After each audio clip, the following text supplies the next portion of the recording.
إن الحمد لله نحمده ونستعينه ونستغفره ونعوذ بالله من شرور أنفسنا ومن سيئات أعمالنا من يهده الله فلا مضل له ومن يضلل فلا هادي له وأشهد أن لا إله إلا الله وحده لا شريك له وأشهد أن محمدًا عبده ورسوله صلى الله عليه وعلى آله وصحبه تسليمًا كثيرًا فإن أصدق الحديث كتاب الله تعالى وخير الهدي هدي محمد صلى الله عليه وسلم وشر الأمور محدثاتها وكل محدثة بدعة وكل بدعة ضلالة وكل ضلالة في النار أعاذنا الله منها.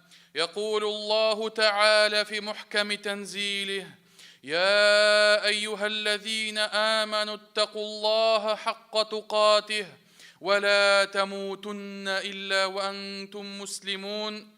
يا أيها الناس اتقوا ربكم الذي خلقكم من نفس واحدة وخلق منها زوجها وبث منهما رجالا كثيرا ونساء واتقوا الله الذي تساءلون به والأرحام إن الله كان عليكم رقيبا.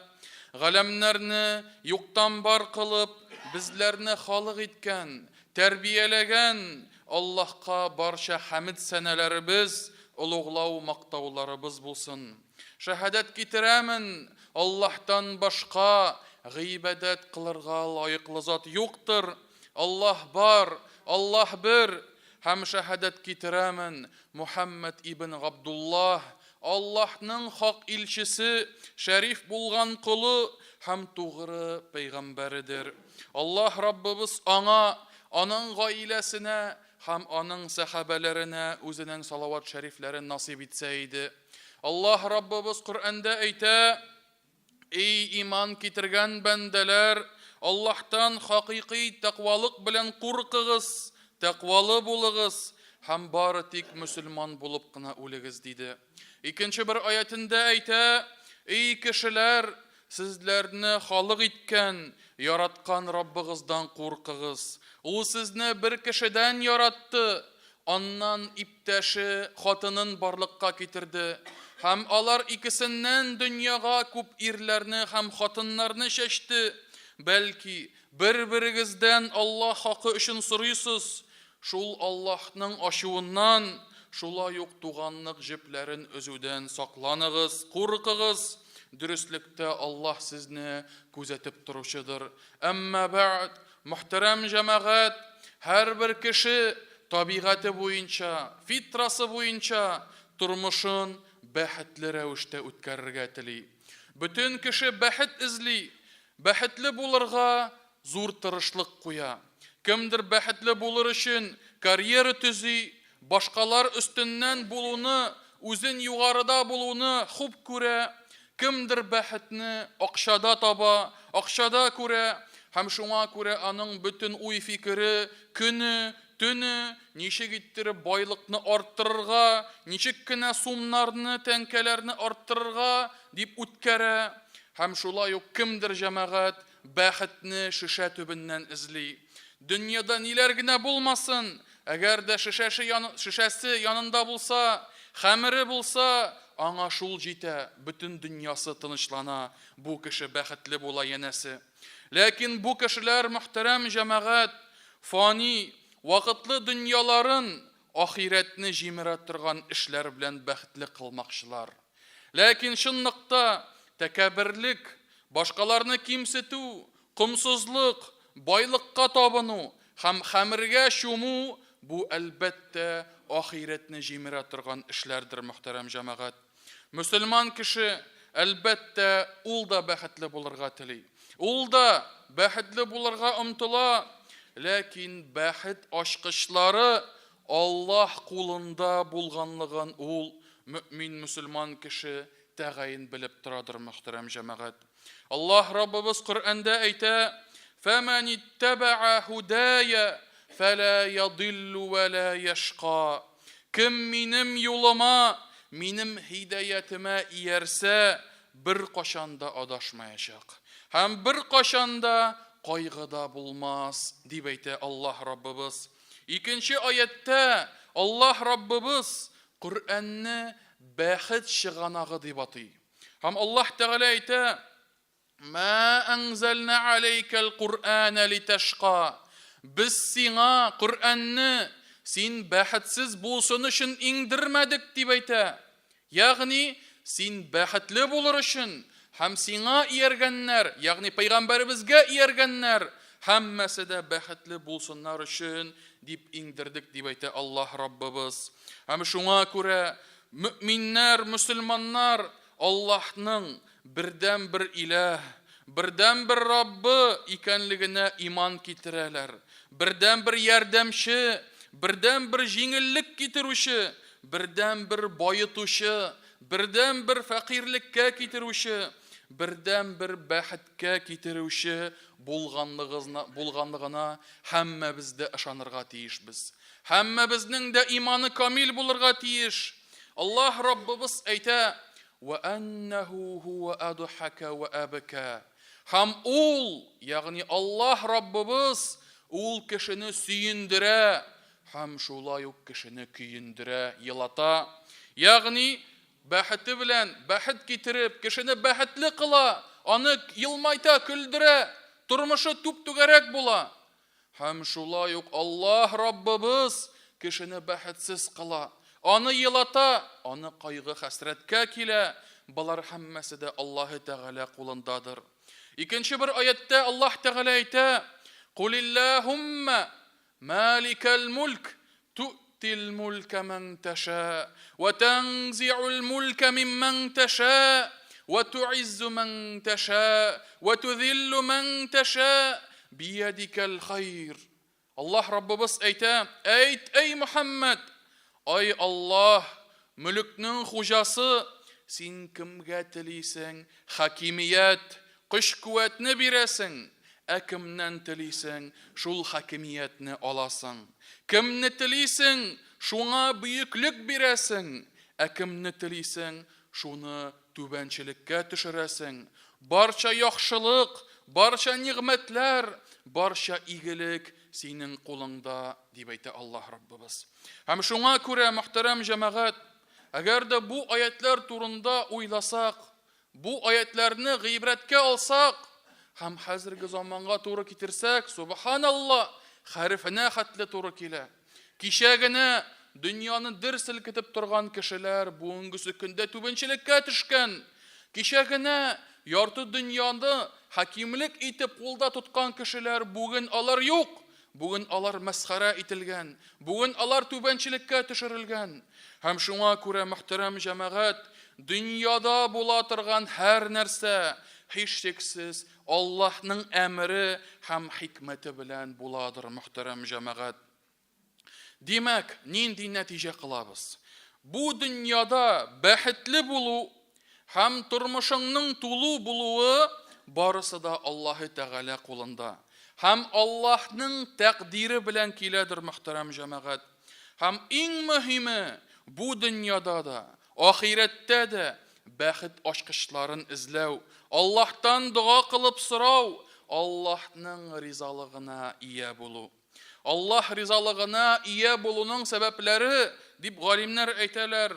Беренчесе, Аллаһ насип иткән тәкъдиргә, язмышка риза булу. Нәрсә генә сиңа тәкъдир кылмасын, син барысына да риза. Барысына да син сабыр итәсең һәм Аллаһка тел теш тидермисең. Һәм аның тәкъдиренә тулы иман белән ышанасың. Пәйгамбәрбез саллаллаһу алейхи ва саллям дуа кыла иде һәм дуа кылганда мондый сүзләрен әйтә иде: "Мадин фия хукмук, адлун фия кадаук."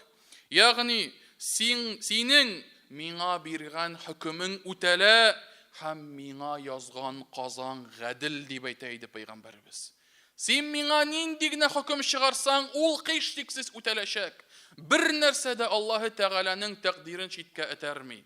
Һәм шулай ук, әгәр дә син минем тормышымда нинди дә булса авырлыклар насип иткән булсаң, нинди дә булса язган каза тәкъдирдә, нинди дә булса кайгы хәсрәтләр килгән булса, алар барысы да синең хикмәтең илә, алар барысы да гадел дип әйтә Пәйгамбәрбез саллаллаһу алейхи ва саллям.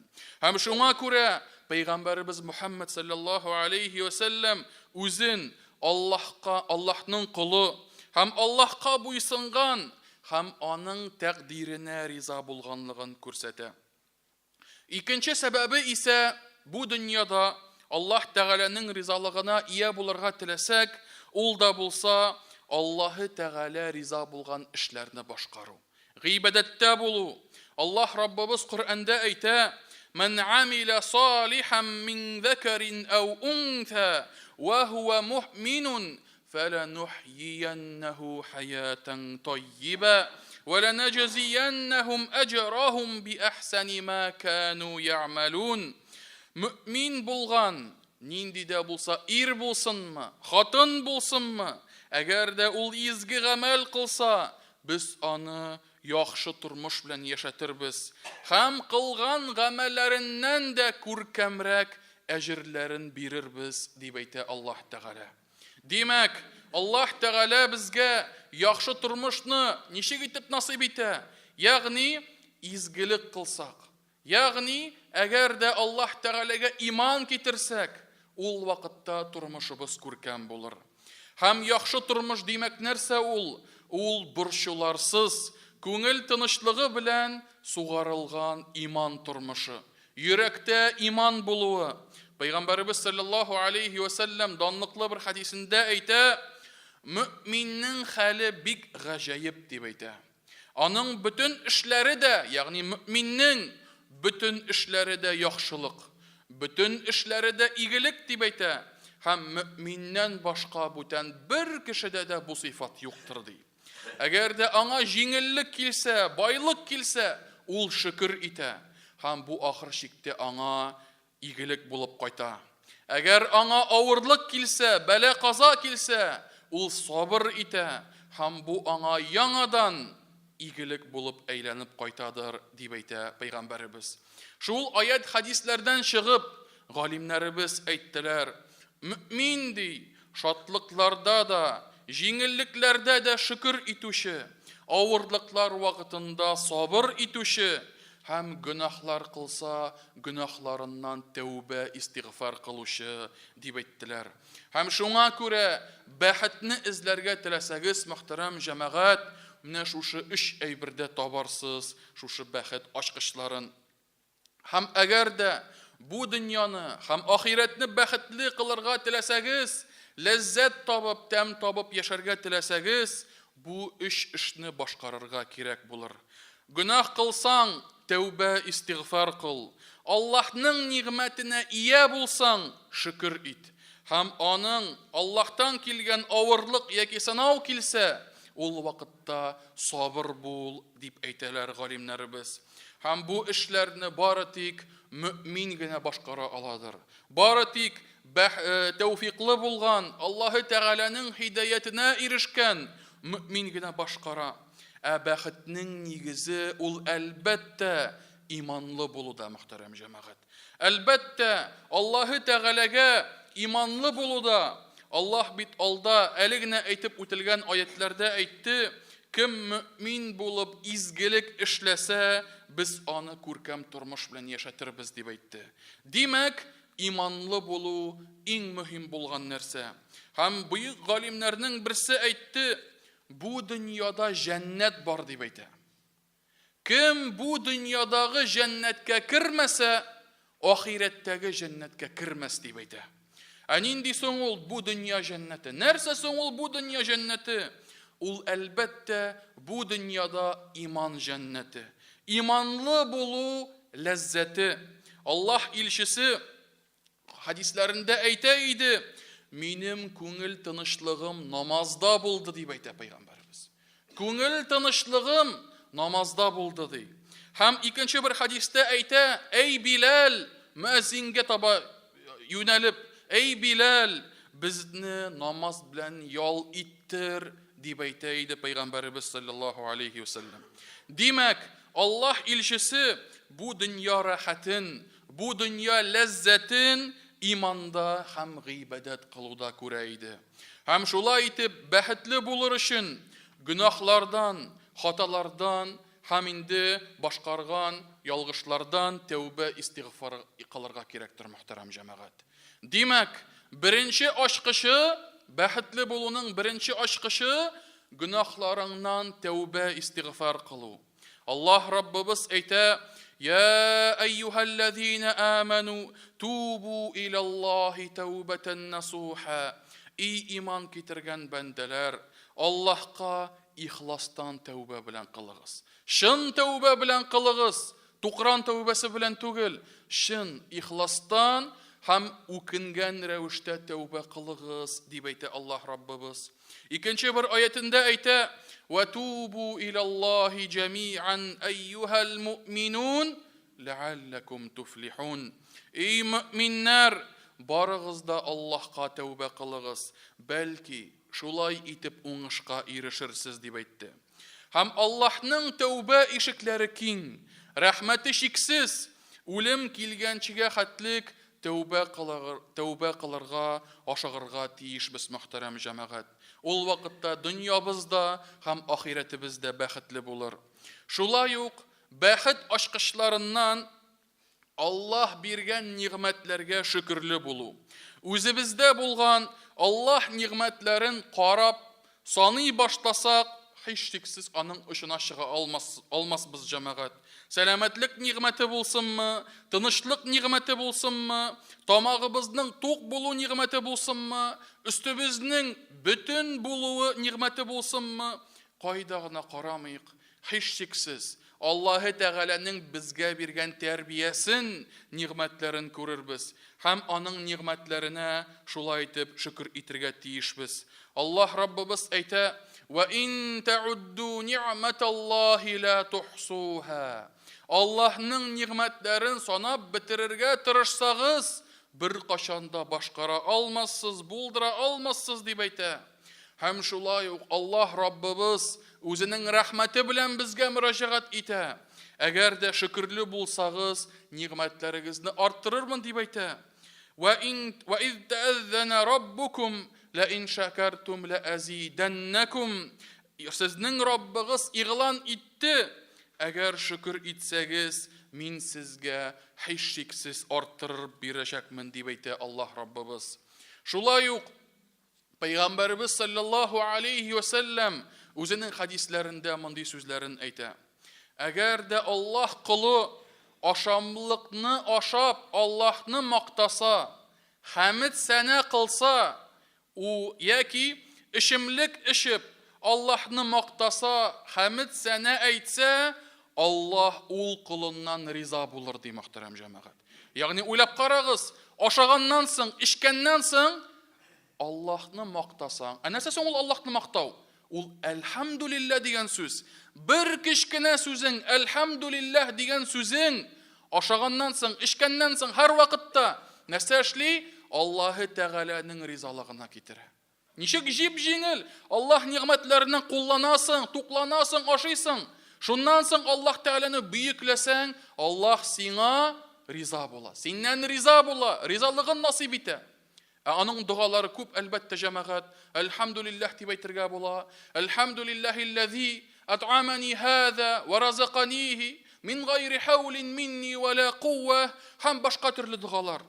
Шул дугаларны өйрәнеп, Аллаһка шөкерле булсак, ашаганда да, ишкәндә дә, көн сайын ашыйбыз, көненә ничә мәртәбә ашыйбыз, ишәбез. Шул вакытта кабатласак кына, уже үзебезне Аллаһы Тәгалә ризалыгына китерәбез дигән сүз. Шулай ук Аллаһ илчесе нәрсә эшли иде? Йокларга ятыр алдыннан, йокларга яткач, кулларын уң яңагы астына куйгач, ушбу дуганы әйтә иде. Әлхәмдүлилләһилләзи ат'амана ва сақана ва кафана ва авана факам мимман ла кафия лаху ва ла муъви. Аллаһ Тәгалә Аллаһ илчесе мондый дуга кыла иде: безне ашаткан, эчерткән, безгә терәк булган һәм сыйыну биргән Аллаһка барча хәмд сәнәләр булсын. Ә бит ничәмә кеше бар, аларның терәкләре дә, аларның сыендыручылары да юктыр, дип әйтә иде Пәйгамбәрбез саллаллаһу алейхи вассалам. Уйлап карагыз, мөхтәрәм җәмәгать. Аллаһ илчесе көнен үткәрде, йокларга ята, көнен тәмамлый. Хәтта йокларга ятканда да Аллаһны мактый. Барча ниғмәтләре өчен Аллаһны искә ала, аны хәмд сәнәләр белән бөекли. Бу әлбәттә Аллаһы Тәгаләнең ризалыгына китерә торган зур бер эшләрнең берседер. Һәм шуңа күрә, мөхтәрәм җәмәгать, Аллаһ илчесе шушы хәдисләр аша без нәрсә аңлыйбыз? Аллаһы Тәгаләнең иң зур шөкер итүче кулларының берсе икәнлеген аңлыйбыз. Ягъни арабызда Аллаһ илчесе иң зур шөкер итүчеләрдән, иң зур шөкер итүче, һәм без дә аның үрнәгенә иярергә тиешбез. Һәм шуңа күрә галимнәр әйттеләр: ничек иттереп шөкерле булырга була? Нинди эшләр эшләсәң шөкерле буласың? Алар әйттеләр: 3 эшне эшләсәң, или 3 әйберне булдырсаң, син шөкерле булырсың, дип әйттеләр. Беренчесе, ниғмәтнең Аллаһтан килгәнлегенә ышануың, дип әйтә. Ягъни нинди генә ниғмәт булмасын, алар һәрберсе Аллаһтан килгән. Синең байлыгың өчен дә түгел, әти-әниң өчен дә түгел, синең акыллы булуың өчен дә түгел, синең бик оста булуың өчен дә түгел. Аллаһы Тәгалә тарафыннан сиңа ниғмәт буларак, рәхмәт буларак килгәнлегенә ышануың, шул буладыр шөкер итү, мөхтәрәм җәмәгать. Икенче әйберсе шөкерле булуның Аллаһны телең белән бөекләү, зикр итү, хәмд сәнәләр әйтү. Әлхәмдүлилләh, Аллаһка шөкер. Һәм зикрләр белән Аллаһ Тәгаләне искә алабыз, бөеклибез, аны кимчелекләрдән паклыйбыз. Һәм менә бу шөкерле булуның икенче әйберсе дип әйттеләр. Һәм инде өченчесе исә Аллаһ Тәгалә биргән шул ниғмәтне Аллаһ риза булган юлда куллану. Аллаһ Тәгалә әгәр дә сиңа нинди дә булса ниғмәтен насыйп иткән икән, шул әйберне изгелектә куллан. Шул әйберне гыйбадәттә куллан. Нигә? Каян чыгып әйтәбез мондый сүзләрне? Чөнки Аллаһ Тәгалә Коръәндә булай әйтә.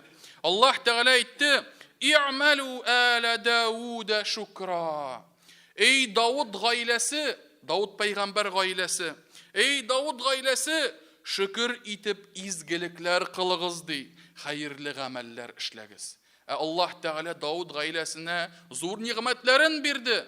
Һәм аңа малайы Сөләйман пәйгамбәр булды. Шулай бит.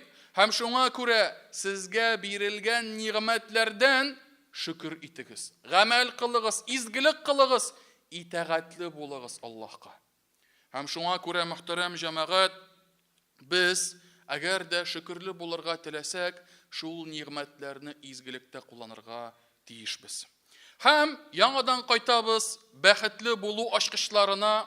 Димәк, беренчесе нәрсә иде? Беренчесе ул инде гөнаһ кылсаң тәүбә истигъфар кылу. Икенчесе Аллаһ ниғмәтләренә шөкерле булу. Өченчесе исә, мөхтәрәм җәмәгать, Аллаһ сиңа нинди дә булса бәла казалар тәкъдир кылган булса, ул эшләрдә сабырлы булу. Ул эшләрдә сабыр итү. Аллаһ илчесе саллаллаһу алейхи ва саллям әйтте: "Мөмин хәле гаҗәйиптер, әгәр аңа шатлык килсә, ул шөкер итә. Һәм бу аңа игелек белән әйләнеп кайта. Әгәр дә аңа авырлык килсә, ул сабыр итә. Һәм бу янәдән аңа игелек булып кайта", дип әйтте Пәйгамбәрбез саллаллаһу алейхи ва саллям. Пәйгамбәребезгә дә Аллаһ Тәгаләнең иң яраткан кулы була турып та тормышында авырлыклар булды. Тормышында нинди генә кайгы хәсрәтләр килде. Үз куллары белән 3 малайын, кичкенә малайын җирләде. Сугышларда катнашты. Ничәмә тапкыр яраладылар. Ничәмә тапкыр сүзләр белән аны кимсеттеләр, мыскылладылар. Ләкин Аллаһ илчесе сабырлы булды, һәм бу ахыр чиктә аны бөтен галәмнәрдән кешеләр арасындагы иң бөек шәхес, иң бөек адәм икәнлегенә китерде, мөхтәрәм җәмәгать. Һәм шуңа күрә Аллаһ Раббыбыз һәммәбезне дә сабырлыкларыбызны арттырса иде. Һәм инде соңгы сүземдә инде шушы сүзләрем белән тәмамлыйм. Ибн аль-Каййим исемле бер зур бер галим бик хикмәтле сүзләрен әйтә, һәм шул сүзләрне сезгә җиткерәсем килә.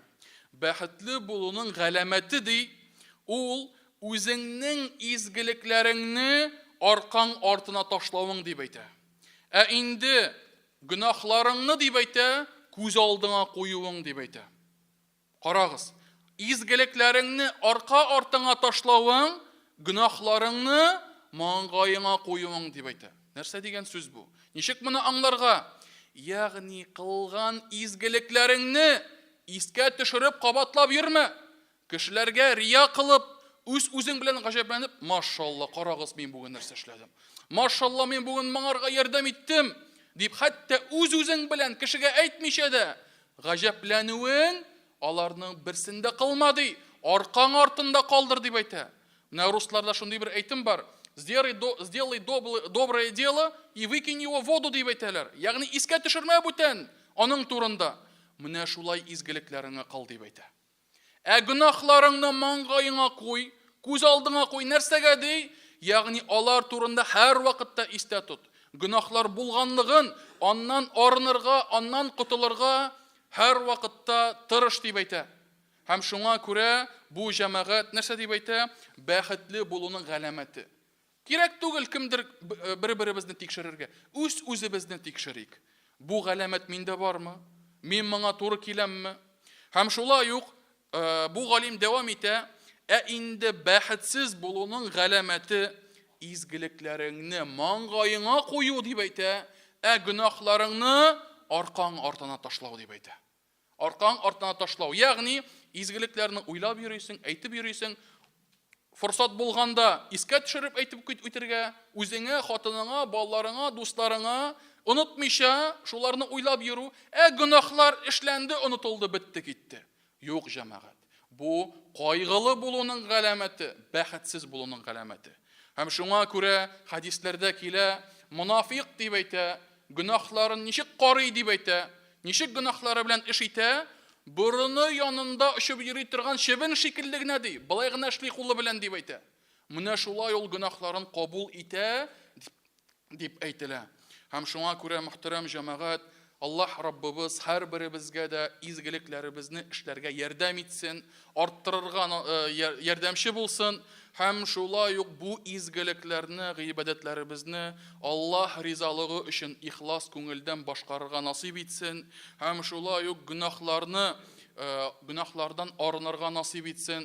Һәм тәүбә, истигъфарлы булырга һәммәбезгә дә насыйп кылсын. Амин. Aqulu ma tasma'un wa astaghfirullaha li wa lakum wa lisa'iril muslimina min kulli dhanb fastaghfiruhu innahu huwal ghafurur rahim.